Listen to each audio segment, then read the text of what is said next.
Olá, este é o programa Lições Latino-Americanas, sempre trazendo algum intelectual da América Latina para falar de temas da conjuntura latino-americana, da economia, da cultura, da política. No programa de hoje, teremos a participação da professora Digna Castanheda, que é a presidente da Cátedra Caribe da Universidade de Havana, Cuba. Neste programa teremos trechos da conferência da professora Digna realizada nas Jornadas Bolivarianas deste ano de 2012. Hay una definición del Caribe que realizó hace muchos años un historiador colombiano, Germán Arciniegas, que tiene un libro muy interesante sobre la historia del Caribe. Y una de las cosas que él dijo y que yo siempre hace muchos años le explico a mis alumnos, él definió el Caribe de la siguiente forma que ustedes están viendo ahí. El Caribe ha sido nuestro primer continente antes de que existiera la América del Norte y la América del Sur. Ya estaba funcionando el Caribe, semilla mágica que habría de darle desarrollo a todo lo que es el hemisferio occidental. Ahí está incluyendo Europa. Ahí radica la importancia principal del Caribe. El Caribe también es importante por las riquezas naturales que posee. Desde las primeras riquezas, y déjenme decir algo, que estas riquezas naturales del Caribe, después yo voy a explicar más, ha sido el motor de arranque de las teorías o de las teorías geoestratégicas. Detrás de toda esa geoestrategia está el interés por las riquezas naturales del Caribe, ya sea el azúcar de caña, el tabaco y toda una serie, el café, productos en la primera etapa colonial clásica, hasta después en el siglo XX con la bauxita, mineral estratégico que lo hay en Guyana, como ustedes conocen, en Jamaica y otros lugares. Es decir, distintas riquezas naturales han sido, muestran la importancia del Caribe, de la riqueza del Caribe en su situación. Por otra parte, y perdón, voy a decir algo, están las riquezas naturales, y dentro de las riquezas naturales también hay que mencionar el turismo, porque realmente el Caribe tiene condiciones idóneas para realizar el turismo. Realmente las playas son hermosas, etcétera, etcétera. Claro, lo que se produce es un proceso en que desde los inicios de la colonización hasta parte del siglo XX, lo que sucede es que se están explotando las riquezas naturales, la riqueza del sector primario. Ya cuando llegamos al 2021 es el sector terciario, es decir, el que tiene que ver con los servicios y precisamente con el turismo. Las entidades del Caribe, las colonias caribeñas, desempeñaron un papel muy importante en el desarrollo del capitalismo. Cuando los europeos llegan aquí, los capitalistas, el sistema capitalista está en la etapa mercantil. Pero cuando se comienza a desarrollar la explotación de las colonias y las riquezas llegan a Europa, el capitalismo, esto contribuyó al desarrollo al pase de la fase mercantil manufacturera a la fase industrial. Hay una contribución y siempre hay un libro que es muy viejo, pero los libros viejos más valores que los nuevos. Y siempre hay que leer a los fundadores. Y es un libro de Eric Williams, que es Capitalismo y Esclavitud, que esa fue su tesis de doctorado. Y realmente él explica de maravilla cómo Inglaterra, cómo se desarrollan a partir de las riquezas que obtienen del Caribe. Y no solamente cómo se desarrollan económicamente, sino cómo los que se enriquecieron aquí acceden al poder político con su dinero en Inglaterra. Dice toda la repercusión que tiene el Caribe a nivel mundial. Y es que en el Caribe se inauguró un sistema económico mundial. El capitalismo comenzó a ser todo un sistema formado por metrópolis y colonias. Ese es el sistema mundial del capitalismo que anteriormente no existía. Y ahí desempeña un papel importante el Caribe. Ahí fue donde se inauguró, donde se fraguó, donde se construyó el colonialismo, porque el colonialismo es el capitalismo, el sistema capitalista. Entonces, ese colonialismo, pues, fue resultado de la importancia que tiene el Caribe. En síntesis, el territorio que denominamos hoy Gran Caribe y que entre paréntesis está formado o está constituido por territorios continentales e insulares, porque están las tres Guyanas, están todas las Antillas y parte de, porque ese es otro análisis, parte de las partes norte en Centroamérica, en Venezuela, en Colombia, incluso por México, pues también, hermanos mexicanos muy orgullosos de ser caribeños y tienen sus playas, dicen el Caribe, de verdad que hay esa vinculación porque este es un problema cultural.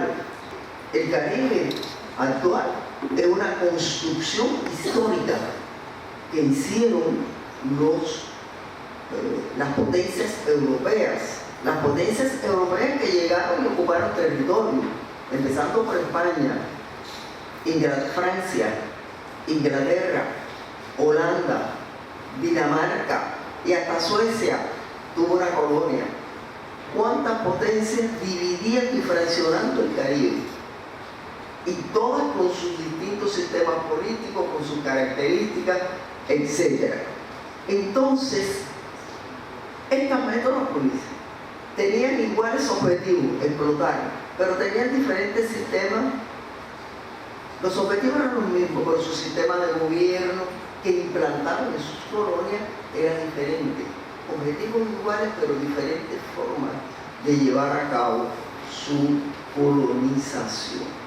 Esto ha dado lugar a que el Caribe sea un área segmentada, fragmentada, un área dividida, no solamente territorialmente, porque existía el Caribe francés, el holandés, el danés, etc. Después, por último, llegaron los norteamericanos. Pero ese fraccionamiento territorial también se convirtió, se me olvida y me voy, se convirtió no solamente en un fraccionamiento territorial, sino un fraccionamiento social, que veremos, las sociedades se fragmentaron, y esa fragmentación, por supuesto, que constituye un elemento que retarda tomas de conciencia, que retarda todo. Entonces la situación del Caribe es específica. ¿Sobre qué elementos se construyó ese gran Caribe que conocemos hoy? Primero, la plantación. La plantación, que fue el sistema de explotación utilizado por los europeos para sacar las riquezas del área. Y debo de decir que antes de que trajesen a los esclavos africanos, primero trajeron europeos que venían a trabajar por un tiempo, los engagés, era como se llamaban en las colonias francesas, e indentured servants en las colonias inglesas. Ahora, ¿qué sucede? Que cómo convence un inglés a otro inglés que tiene que trabajar para él. Lo más que podía hacer era por 6 años y después le daban la independencia y ya. En esas circunstancias, pues tienen que buscar mano de obra, porque acabaron con lo de líneas generales, no con la huella biológica ni cultural, pero en líneas generales con los amerindios acabaron en el Caribe. Entonces, ¿qué sucede? Tienen que buscar mano de obra, y bueno, alguien tuvo la genial y desdichada idea de buscar la mano de obra africana. Migraciones que la de mayor masividad fue la de los africanos, que según se dice hasta ahora, fueron 15 millones. Y deben hacer una salvedad de esos 15 millones. A Haití fueron llevados 5 millones. ¿Qué nivel de explotación hubo en Haití? Porque no importaba que se muriera, lo sustituía como la vida de un esclavo, la vida útil. Y si no era útil, ya para qué lo querían. Era 5, 6 años, 7 años. Entonces eso nos da la medida de lo que fue la esclavitud, y ese es un fenómeno a trabajar. Entonces, ¿qué sucede? La plantación genera, que es el primer basamento, genera las migraciones. Las migraciones son el otro basamento. Las migraciones, la mayor de todas, la más contundente, fue la de los esclavos africanos, pero también llegaron asiáticos de diversos lugares, desde Vietnam, China, India. En Cuba la tercera raíz es la China. Los españoles, los negros africanos y los chinos. Esa es nuestra tercera raíz. En todos los lugares, bueno, hay una tercera raíz también. No solo tuvieron un significado y decisivo papel en el aspecto de la vida material, particularmente en la económica, sino también en lo concerniente al patrimonio cultural, incluido el intangible, denominado también culturas vivas, el cual propició en la colonia el surgimiento de características similares que condujeron a la formación de novedosos tipos de cultura. Y como dijo en algún momento Alejo Carpentier, que fue profesor de nosotros los primeros que estudiamos historia, no solamente fue eso, sino que se construyó una civilización nueva de grupos humanos que nunca se habían encontrado, los tres. Y realmente Caribe es muy poderoso por eso. La finalidad de esta reflexión que yo hago no es racializar o sobredimensionar el impacto social de la migración negroafricana, sino indicar que ella ocupó un lugar relevante en la cimentación de las sociedades coloniales caribeñas. Esto lo explica el papel trascendental desempeñado por los esclavos como cimientos de la economía plantacionista y su participación junto a los amerindios y asiáticos en el proceso de transculturación efectuado en esas sociedades coloniales, sociedades etnocéntricas, sobre la base de un conjunto de relaciones materiales y espirituales creadas por el colonialismo europeo. Ese es un problema actual. La identidad personal, la identidad nacional y la identidad regional. Esos tres, la identidad personal en líneas generales se ha logrado, pero la nacional y la regional cuesta trabajo porque nos han fragmentado en muchos niveles, de muchas formas, de muchas y de diferentes formas. Es decir, que esa es una tarea pendiente en el Caribe y de mucha importancia. La sociedad etnocéntrica, a veces no me falla la memoria, más que una jerarquía, es una ontología. En lo alto, el blanco, que es el ser, y en lo bajo, el negro, que es la nada. Por eso es una ontología. Esto significa que estas sociedades etnocéntricas llegan hasta nuestros días y la sociedad etnocéntrica rebasó los límites del Caribe y llegó hasta Europa, que son sociedades etnocéntricas con características diferentes, porque naturalmente el tiempo no pasa, las épocas no cambian por gusto, pero en esencia son así siempre: en lo alto el blanco y en lo bajo la nada, el negro, y además es un problema que primero era de raza, después de color y ahora de etnia. Es decir, que implica ya también la cultura. Es decir, que ese es un fenómeno negativo, pero bueno, también lo nosotros en el Caribe. Ahora se habla de neorracismo. El neorracismo es precisamente cuando ya no se ataca a la persona solamente por su color, sino por su religión, por la forma de vestirse, porque eso es inferior, por la religión, la forma de vestirse, la comida, la cultura. Entonces eso es lo que se llama ahora neorracismo. Hay tres que me parece que son fundamentales. La primera, que ya la leímos, la voy a volver a leer. El Caribe ha sido, lo tienen ahí, nuestro primer continente. Antes que existiera la América del Norte y la América del Sur, ya estaba funcionando el Caribe. Semilla mágica que habría de darle desarrollo a todo lo que es hoy el hemisferio occidental.